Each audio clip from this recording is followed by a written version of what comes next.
गाजियाबाद के गांव में सरपंच का चुनाव होने वाला था। इस बार चुनाव में महिलाओं की सीट थी। टुनटुनी चिड़िया गांव के पक्षियों में रजाइयां बंटवाती है। टुनटुनी, ये मैं क्या सुन रहा हूँ? तू प्रधानी का चुनाव लड़ रही है? हाँ मामा, सही कहा आपने। लेकिन ये चुनाव के चक्कर अच्छे नहीं होते। ये सब तो पैसों का खेल होता है बेटा। हमारे पास तो इतने पैसे भी नहीं है। मामू, आप फिक्र मत कीजिए, मेरी कालू कौवे से बात हो गई है। वो कह रहा था कि चाहे जो भी हो जाए, जो गांव की पुरानी प्रधान सुंदरी देवी को वो प्रधान बनने नहीं देगा, क्योंकि उसने कभी गांव में किसी का भला नहीं सोचा। वो सिर्फ अपने बारे में सोचती है।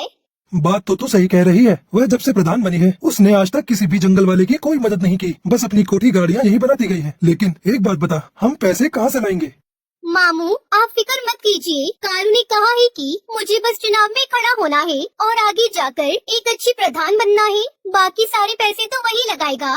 अगर ऐसी बात है तो ठीक है, तू जरूर लड़। बस हमारे घर की इज्जत का ध्यान रखना बेटा, क्योंकि तेरे माँ बाप ने जाते समय तुझे मेरे ही हाथों में सौंपा था। आप बिल्कुल फिक्र मत कीजिए, मैं कोई गलत काम नहीं करूँगी।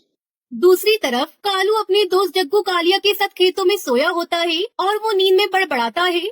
टुनटुनी प्रधान जिंदाबाद, टुनटुनी प्रधान जिंदाबाद। मामू देखो, मैंने कहा था ना, अब आप मेरा टुनटुनी से निकाह कर दीजिए। गुरुजी, आपको लगता है टुनटुनी से निकाह करना इतना आसान है? क्या उसका मामू इतनी आसानी से होने देगा?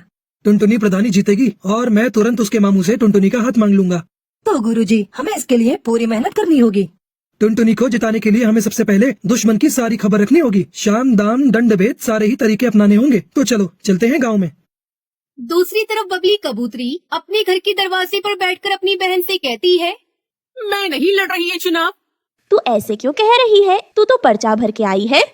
पर्चा तो भर आई हूँ, लेकिन अब सोच लिया है कि मैं कोई चुनाव नहीं लड़ूंगी। मैं अपना नाम वापस ले लूंगी। बहुत हो गया ये रोज का नाटक। कालू बाहर खड़ा होकर सब सुन रहा होता है। अगर ये चुनाव नहीं लड़ेगी तो हमारा तो बहुत नुकसान हो जाएगा। बबली प्रधान जिंदाबाद, बबली प्रधान जिंदाबाद। गुरुजी, जब आपने इसे प्रधान बोल ही दिया है तो जरूर जीत जाएगी। फिर बबली और उसकी बहन लूसी दोनों बाहर आते हैं। अरे मैं नहीं लड़ रही चुनाव, हमारे घर में तो रोज की लड़ाई है। मुझे एक बाबा ने बताया है कि बबली के घर में प्रधानी जानी चाहिए, और तू ये सोचती है कि प्रधान बन जाएगी तो घर का काम कौन करेगा? अच्छा तो ये बात है, लेकिन अगर मैं चुनाव में हार गई तो ना घर की रहूंगी ना घाट की। तू तो रही पागल की पागल। तेरा कुछ नहीं हो सकता। तेरे को बोलकर कोई फायदा नहीं। मैं जा रहा हूँ। रुक जा, इतने विश्वास के साथ बोल रहा है तो मैं जरूर लड़ूंगी चुनाव। ये हुई ना बात। अब तेरी बात में कुछ वजन लग रहा है। मुझे तेरी सीट को मजबूत करने के लिए बड़े काम करने हैं। तू जल्दी से जा और 25,000 लेकर आ। 25,000 किस बात के? जो तेरे खिलाफ है उनको पैसे देकर ही तो तेरी तरफ करना होगा। मैं क्यों दूं पैसे? एक तरफ तो तू कह रहा है कि बाबा ने तुझे बताया है कि मैं ही चुनाव जीतूंगी, फिर तू पैसे क्यों मांग रहा है? बाबा ने ये भी बताया है कि तेरे दुश्मन पैसों से बड़े ताकतवर हैं और वे पैसे खर्च करके तुझे हराने की पूरी कोशिश करेंगे। अगर ऐसी बात है तो मैं पैसों में आग लगा दूंगी। अभी लेकर आती हूँ पैसे। बबली कबूतरी कालू को पैसे दे देती है। बबली प्रधान जिंदाबाद, जिंदाबाद, जिंदाबाद। अपने लिए 5-6 अच्छे सूट बनवा ले चुनाव के प्रचार में जाने के लिए। बाकी तेरे पोस्टर मैं बनवा दूंगा, उसके लिए पैसे अलग से दे दे मुझे। अलग से कैसे पैसे? 25,000 की जगह 30,000 दिए हैं। ठीक है, पोस्टर के खर्चे का बाद में देख लेंगे। अब मुझे बहुत काम करना है, जाने दो। बबली प्रधान जिंदाबाद, जिंदाबाद, जिंदाबाद। बबली प्रधान जिंदाबाद करते हुए वो वहाँ से आगे निकल पड़ता है। कालू पूरा माहौल बना देगा, तुझे प्रधान भी बनवा देगा। गुरुजी, कमाल हो गया। 1 मिनट में 30,000। चलो सुंदरी प्रधान के घर। सुंदरी प्रधान जिंदाबाद, जिंदाबाद, जिंदाबाद। सुंदरी प्रधान जिंदाबाद। सुंदरी प्रधान जिंदाबाद करते हुए वो दोनों सुंदरी प्रधान के घर पहुँच जाते हैं। मेरे टक्कर का इस पूरे गांव में कोई नहीं है। प्रधानी का चुनाव तो मैं ही जीतूंगी। हाँ सुंदरी प्रधान, तुम बिल्कुल ही सही कह रही हो। तुम ही जीतोगी। मैं तो स्कूल में खड़ा होकर सारे वोट तुम्हारे ही नाम पर डलवाऊंगा। मेरा बस चले तो सबको भगाकर खुद ही तुम्हारे नाम पर वोट डाल दूं। कालू तू याद रखना मुझे। इसमें याद वाली क्या बात है? मेरे दादा परदादा, इसके दादा परदादा सब हमेशा से ही तेरे साथ हैं। बस कालू तूने कह दिया तेरा साथ है तो आधा चुनाव तो मैं अभी जीत गई। अब तू एक काम कर, थोड़े कंबल ले जा और गांव में बंटवा दे। सुंदरी प्रधान, हम ऐसे ही किसी के पास नहीं जाते, और किसी के साथ खड़े हो गए तो उसे जिताकर ही छोड़ेंगे। सही कहा ना जग्गू कालिया? तो बोलो सुंदरी प्रधान जिंदाबाद। बस तुम तो अपनी प्रधानी पक्की समझो। वैसे तो मुझे खुद पर पूरा विश्वास है, अब तुमने कह दिया तो विश्वास और पक्का हो गया। अरे हम जो बताने आए थे वो तो भूल ही गए। मेरे पास बबली आई थी नोटों की थैली लेकर। हमने वो पैसे नहीं लिए। जब उसको वोट ही नहीं देना है तो थैली क्यों लेना है? अच्छा किया, अगर तेरा समर्थन मिल गया कालू तो मुझे हराने वाला कोई नहीं है। तुझे समर्थन चाहिए या वोट चाहिए? बस समर्थन तो हम तेरे लिए ले ही आएंगे, और जो वोट नहीं देगा उसे खिला पिला कर तेरी तरफ कर देंगे। मुझे तेरे से यही उम्मीद थी कालू। तू जिस चीज पर हाथ रख देगा वो तेरी होगी। बस एक बार मुझे चुनाव जीत जाने दे। जिस चीज की भी जरूरत हो आकर ले जाना। तेरे घर का तो मैं पानी भी नहीं पीऊंगा। तुझे वोट देने के लिए मैं तेरे से कुछ लूंगा क्या? वह तो जब मैं गांव में निकला तो 2-4 पक्षियों ने पूछा कि भाई किसे वोट डालना है, कुछ खिला पिला दो। उसके लिए मैं तेरे से पैसे लूंगा, उनको खिलाने पिलाने के लिए और तेरी तरफ करने के लिए, वरना मैं तो एक पैसा न लूं। कालू, जब तेरे जैसे लोग मेरे फेवर में है ना तो मैं ही जीतूंगी चुनाव। अरे वो हरिया तोती आई थी मेरे पास पैसे लेकर कि मैं और अपने साथ वाले वोट उसे दे दूं। मैंने तो सीधा ही मना कर दिया कि मैं नहीं लूंगा पैसे। जब वोट उसे नहीं देना तो उसके पैसे क्यों लेना? ठीक किया तूने। मैंने उसको साफ साफ कह दिया कि इतने पैसे तो सुंदरी ऐसे ही दे देगी मुझे। अब तुम एक काम करो सुंदरी प्रधान, मुझे 25,000 ला कर दो। मैं उनके लिए काजू बादाम और फलों की टोकरी उतरवाता हूँ। बस फिर देर किस बात की है, ये ले पैसे। वो सुंदरी प्रधान जिंदाबाद करते हुए वहाँ से निकल जाते हैं। दूसरी तरफ हरिया तोती के घर उसका पति तोताराम परेशान था। क्या सोच रही हो? मैं ये सोच रहा हूँ कि तू इस बार चुनाव मत लड़। क्यों न लड़ू चुनाव? मेरी बात हो गई है, सारा गांव मेरे साथ है।